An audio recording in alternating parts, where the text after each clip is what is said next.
அப்படின்னு மனசுக்கு தோன்றும். ஒருவேளை மாற்று கருத்து இருக்கலாம் சில பேருக்கு. மருத்துவர்கள் கூட காப்பாற்றப்பட்டு விட்டால் அவர்களுக்கு ஒரு நன்றி. செவிலியர்களை we always take them for granted. அவங்க வேலை தானே செய்யறாங்க, ஆனால் ரொம்ப கடினமான வேலை அவர்களுடைய வேலை. நான் எந்த மருத்துவமனைக்கு போனாலும் அதை சொல்ல வேண்டும் என்று நினைத்துக் கொள்வோம். எழுத்தாளர் சுஜாதாவை பற்றி கேள்விப்பட்டிருக்கேன். அவர் ஒரு முறை பைபாஸ் பண்ணிட்டார். பைபாஸ் பண்ணி அப்புறம் நல்லா வெளியில வந்துட்டார். அதுக்கு பிறகு 10 ஆண்டுகள் உயிரோடு இருந்தார்.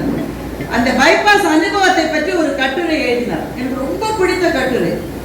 அதுல அவருடைய அனுபவத்தை எழுதுகிற போது முதல்ல ஒரு டாக்டர் வருவார். அப்படியே இந்திர லோகத்தில் தேவதைகள் புடைசூழ வருகிற தேவேந்திரன் மாதிரி ஜூனியர் டாக்டர்ஸ் எல்லாம் புடைசூழ வருவார். அந்த கேஸ் ஷீட்டை பார்த்துட்டு அவர் சுஜாதா, அவரோட பேர் ரங்கராஜன், அதுதான் அவருடைய பேரு, மார்பில 2 தடவை தட்டிட்டு miss Rangarajan how are you அப்படின்னா இவர் பதிலுக்கு லொக்கு லொக்கும் வரும். அதுதான் லொக்கு லொக்குன்னு இவர் பதில் சொன்ன உடனே லாஸ்டிக்ஸை நிறுத்திடுங்களேன் அப்படின்னு அவர் சொல்லிட்டு அவர் போயிடுவார். அதுக்கு ஏதோ காரணம் இருக்கும், ஏதோ ஒரு பேரமீட்டர் சரியில்லை, லாஸ்டிக்ஸை வேணா நிறுத்திடுங்களேன் அப்படின்னு சொல்லிட்டு அவர் போயிடுவாராம். அப்புறமா சாயங்காலம் வேற ஒரு ஸ்பெஷலிஸ்ட் வருவார்.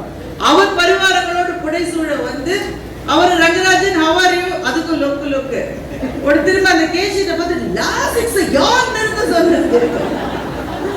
அவர் கேட்டதுக்கு ஒரு காரணம் இருக்கும் மெடிக்கலி. இந்த 2 மருத்துவர்களுக்கும் இடையிலே பாலமாக இருப்பது பக்கத்துல இருக்கிற சிஸ்டர் தான். அந்த டாக்டருக்கும் ஆமா டாக்டர், இந்த டாக்டருக்கும் ஆமா டாக்டர். அவர்களுடைய வேலை ரொம்ப கஷ்டமான வேலை. உயிர் காக்கிற பணிதான் மருத்துவ பணி.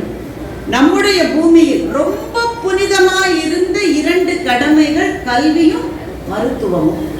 அதுல மருத்துவ பணியை இன்றைக்கு விரிவுபடுத்தி செய்ய வேண்டிய தேவை இருக்கிறது. இந்தியாவிலே நிகழ்கிற மரணங்களில் 31 விழுக்காடு இதய நோய்களால் மாத்திரமே நடக்கிறது என்பது ஒரு தகவல். முன்னாடி அப்படிதான் இருந்திருக்கும். ஒருவேளை ஹார்ட் அட்டாக்னா அவருக்கு தெரிஞ்சிருக்காது. ஆனா அதுதான் இப்ப அதை ஒருவேளை கண்டுபிடிச்சு அவேர்னஸ் அதிகமாகி இருக்கிறது. ஸ்டென்ட் போடுறேன்றாங்க, பைபாஸ் பண்றேன்றாங்க.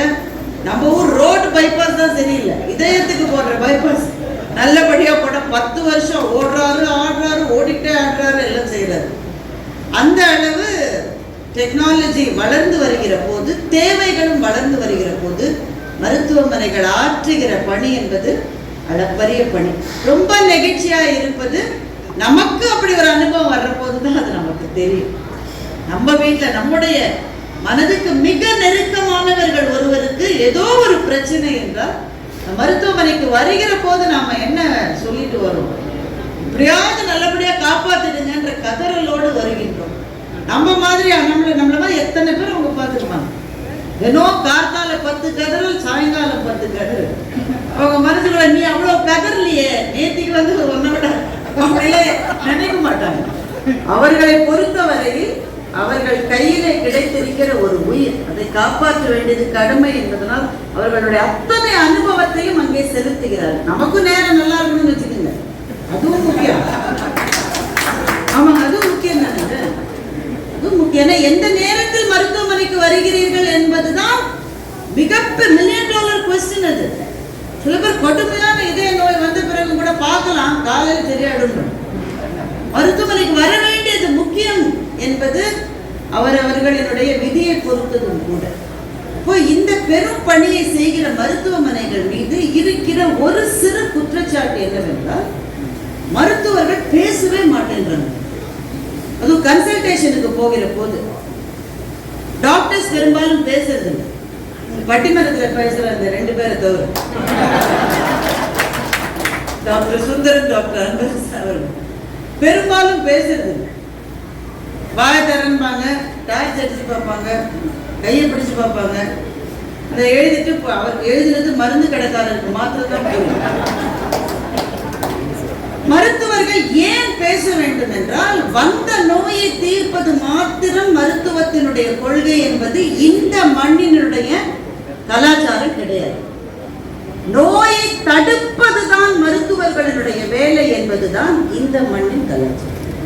இங்க வந்து ரெஜிஸ்டர் பண்ணவங்கள நிறைய பகுதியினர் கொஞ்சம் வயதானவர்கள், 50 வயதுக்கு மேற்பட்டவர்கள்னு சொன்னாங்க. அதனால நான் இதை சொல்றேன். உங்க எல்லாருக்கும் இது தெரியும். பெரும்பாலும் உங்க குடும்பத்துல யாராவது ஒருத்தர் அமெரிக்காவிலயோ ஐரோப்பாவிலயோ எங்கேயாவது இருப்பாங்க, அப்படிதானுங்க? இல்லாதவங்க யாருமே கிடையாது. ஒருத்தர் தான் கை தூக்குறாரு, மற்றவங்களால கம்முன்னு இருக்கீங்க. எல்லார் குடும்பத்திலயும் யாராவது இருப்பாங்க. நாங்க பட்டிமன்றத்தை தமிழ் எங்களுக்கு கொடுத்த வாய்ப்பு எப்படின்னா, பட்டிமன்றத்துக்காக பல நாடுகளுக்கு போகிற வாய்ப்பை அது கொடுத்திருக்கிறது. எந்த நாட்டுக்கு போங்க, அது குறிப்பா அமெரிக்காவுக்கு போங்க. இப்ப போக மாட்டீங்க, ட்ரம்ப் வந்தப்பறம் நீங்க எல்லாம் போக மாட்டீங்க. இனிமே போறது கஷ்டம். B1 B2க்கு எவ்வளவுங்க? $250. நம்மளை கூப்பிடுறவர் நம்மளுக்கு சோறு போறதே ஜாஸ்தி. $250 வரையும் கொடுக்குறோம். இது மட்டும் போனவங்களுக்கு. இங்கிருந்து போகிற பெரியவர்கள், குறிப்பா மகனோ மகளோ மருமகனோ மருமகளோ அங்க இருப்பாங்க. இங்கிருந்து போவாங்க, வெறும் மூட்டையை கட்டிக்கிட்டு காஃபி பொடி, சீக்காய் பொடி, அரப்பு பொடி, இட்லி பொடி, சாம்பார் பொடி, ரசப்பொடி, எல்லா பொடியோடு பொடி பொடியாகி போய் சேருவாங்க. அவங்களுக்கு இருக்கிற பெரிய பிரார்த்தனை, அங்க இருக்கிற அந்த 6 மாசம் எனக்கு எதுவுமே வரக்கூடாது. எனக்கு இந்த பிரார்த்தனை கேட்டா ஆச்சரியமா இருக்கும். ஏங்க, எனக்கு உடம்பு எதுவுமே வரக்கூடாதுன்னு நீங்க ப்ரேயர் பண்ணிக்கலாம் தானே? அங்க இருக்கிற 6 மாசம் எதுவுமே வரக்கூடாது, ஏன் ப்ரேயர் பண்ண? இங்க வந்த பிறகு பிரச்சனை இல்லைங்க, பக்கத்திலேயே மருத்துவமனை இருக்கும். ஒரு டாக்டரை கூப்பிடுறதுக்கு ஒரு வழி இருக்கு. சரி, நமக்கே முடியலன்னா கூட ஏறி போக ஒரு ஆட்டோவாது. அங்க எதுவுமே கிடையாது. ஆனா we call it ரொம்ப பெரிய டெக்னாலஜிக்கலி அட்வான்ஸ்டு சொல்றோம். உண்மையில் இந்திய மருத்துவர்களுடைய சேவை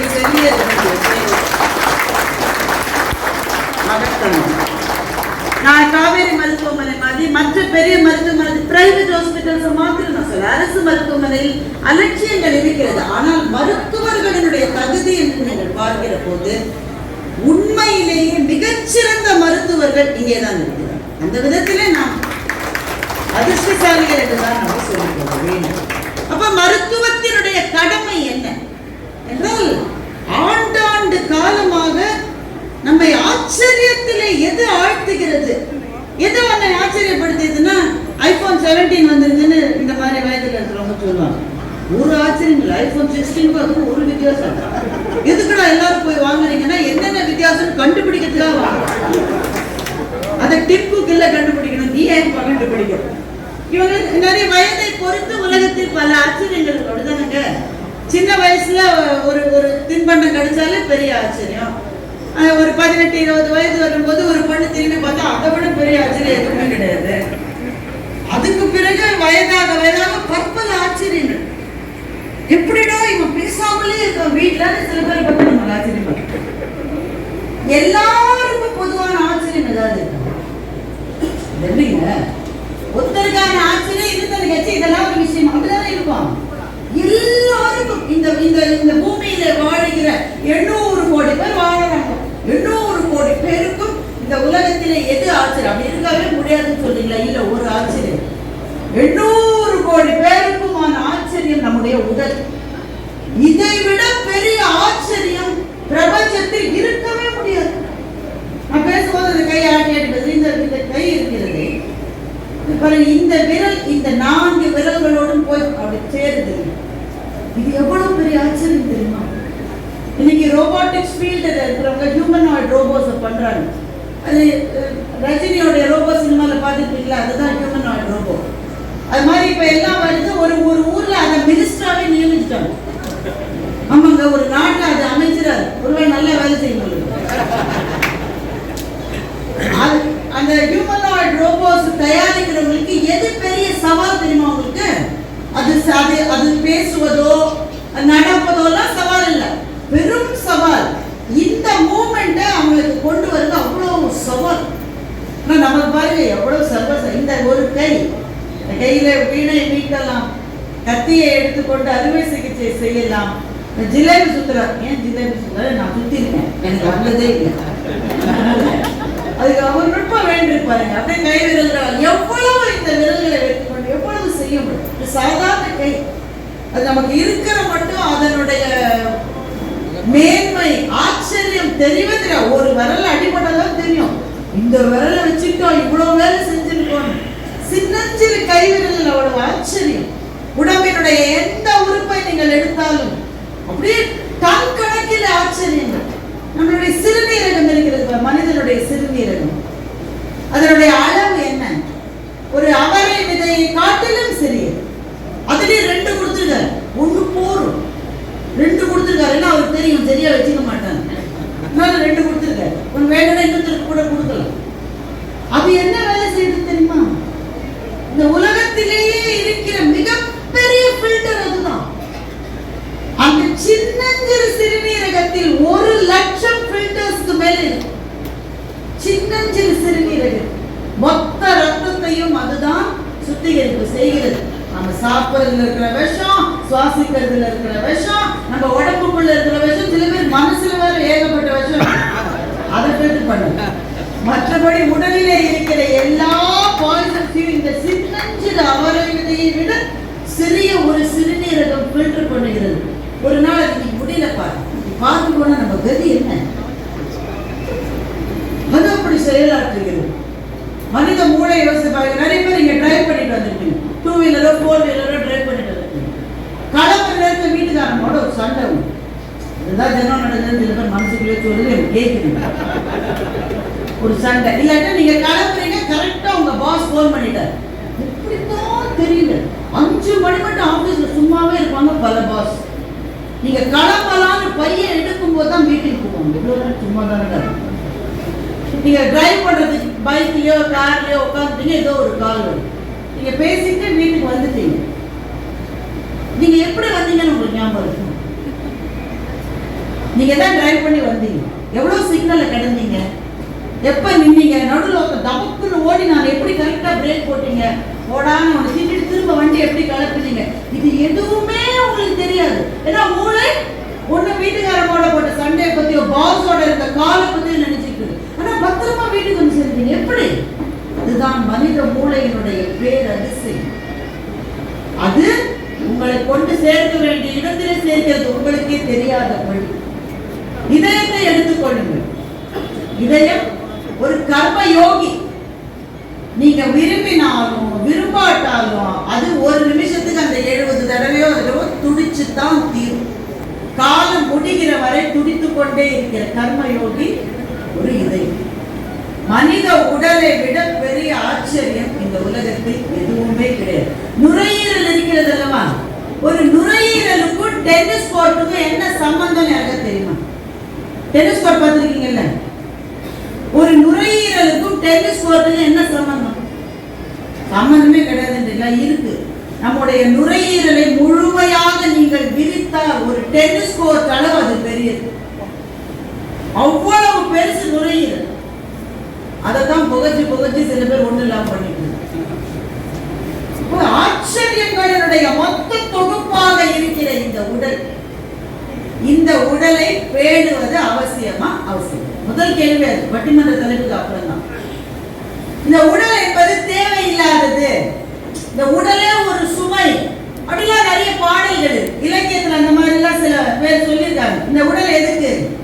ஆனா திருமூலருடைய காலத்திலிருந்தே உடல் என்பது போற்றப்பட வேண்டிய கோவிலை போன்றது என்ற தத்துவத்தை தமிழ் இலக்கியம் தான் முதலாக நமக்கு கொடுத்தது. நீங்க இதெல்லாம் தூங்கிட்டீங்களா? உடம்பை வளர்த்தேன், உயிர் வளர்த்தேன்.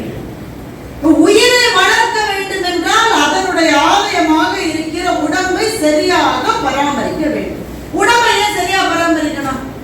நம்முடைய தத்துவார்த்த ரீதியாக பார்த்தால் நீங்க பாருங்க, வீட்டு வாசல்ல யாரும் கீரை வச்சுட்டு போறாங்க, நீங்க எப்படி கூப்பிடுறீங்க? கீரை, கீரை வாங்க. வாழைப்பழம் எடுத்து போறாங்க, வாழைப்பழம், வாழைப்பழம் வாங்க அப்படிதான் சொல்லுவோம். நம்முடைய உடலை மெய் என்று சொல்லுகிறது. இது மெய்யா? உடல் மெய்யா? உடலை விட பெரிய போய் என்ன இருக்க முடியும்? நேற்று இருந்தவர் இன்றைக்கு இல்லை. உடல் தான் பெரிய போய். ஆனா மெய்னு பேர் வச்சான். எப்படி தப்பா பேர் வச்சுட்டாங்கப்பா? தப்பு தானுங்க. பொய்யை போய் மெய்ன்னு சொல்லுவியா நீ? இது கோர்ட்டா? பொய்யை போய் மெய் என்று சொல்லுவதற்கு ஏன் அப்படி பேர் வைத்தார்கள் என்றால் இது உடல் பொய், ஆனால் அது சுமந்து கொண்டிருக்கிற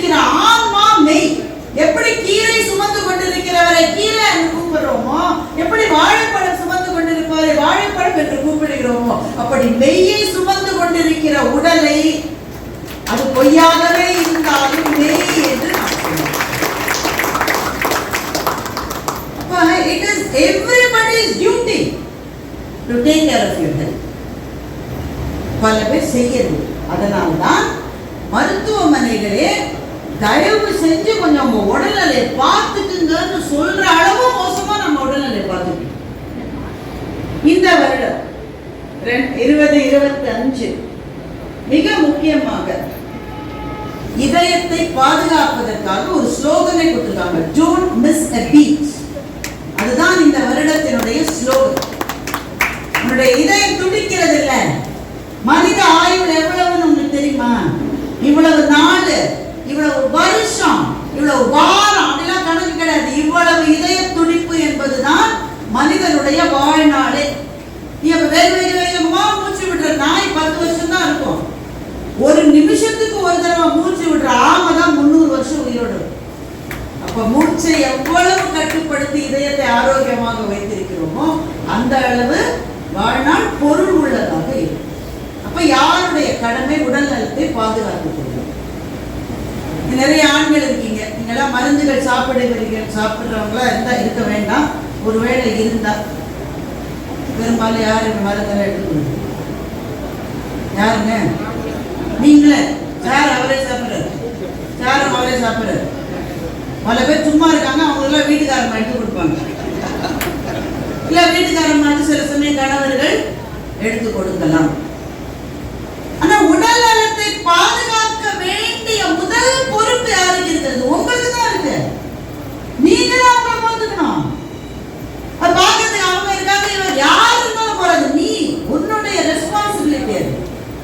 அவங்க சொன்னாங்க, ரொம்ப நேரம் வரவேற்புரை சொன்ன டாக்டர் மனோகர் சொன்னார்.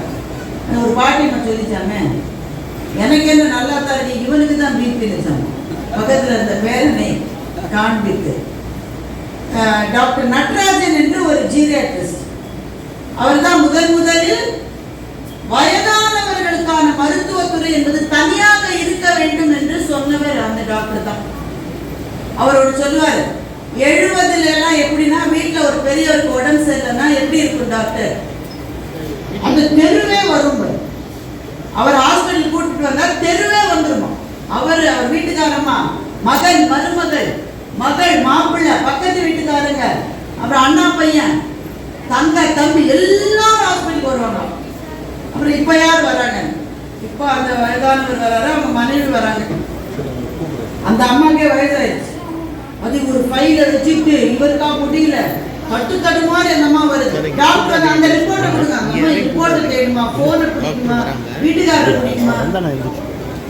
அதுவும் அடுத்த ஸ்டேஜ் போனா கூட வரவங்க ஒரே ஒரு ஆள் தான், ஆட்டோக்காரர் தான் கூட வருது. வயதானவர் கூட வருது. பையன் அமெரிக்காலேருந்து போன் பண்ணுவான். முதல்ல யாருக்கு? முதல்ல ஆட்டோக்காரருக்கு போன் பண்ணிட்டு அப்புறமா தான் அப்பாவுக்கு போன் பண்ணுவாங்க. இப்ப மற்றவர்களெல்லாம் பார்த்து கொள்ள இருக்கிறார்கள் அப்படின்றது இந்திய சமூக அமைப்புல ஒரு பெரிய வரம் நமக்கு. ஆனா அது குறைஞ்சிட்டே வருது. அப்ப யார் பாத்துக்கிறது? நாம தான் பாத்துக்கணும். வேற யார் பார்த்துக் கொள்வது? நான் பார்த்துக் கொள்கிறோமா? இதுதான் கேள்வி. இதயம் ரொம்ப முக்கியமானது. இதயத்தை பேணுவது, உடலை பேணுவது ரெண்டுமே முக்கியமானது. அதை பற்றி நிறைய இலக்கியத்தில் இருக்கு, அதெல்லாம் சொல்றதுக்கு தனியா ஒரு மீட்டு. வள்ளுவர் மருந்துன்னு ஒரு அதிகாரமே எழுதியிருக்காரு. மருந்தன வேண்டாமாம், யாக்கை அருந்தியது அற்றது போற்றி உணின்.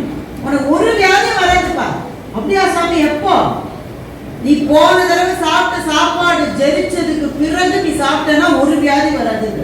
அப்படியே கொஞ்சம் இந்த ஆற்காடு ரோட்ல நடந்து பாருங்க, இங்க இருந்து சாலிகிராமம் மட்டும் நடந்து போங்க, எவ்வளவு சாப்பாட்டு கடை இருக்கு நீ எண்ணினாலே உங்களுக்கு பிரைஸ்.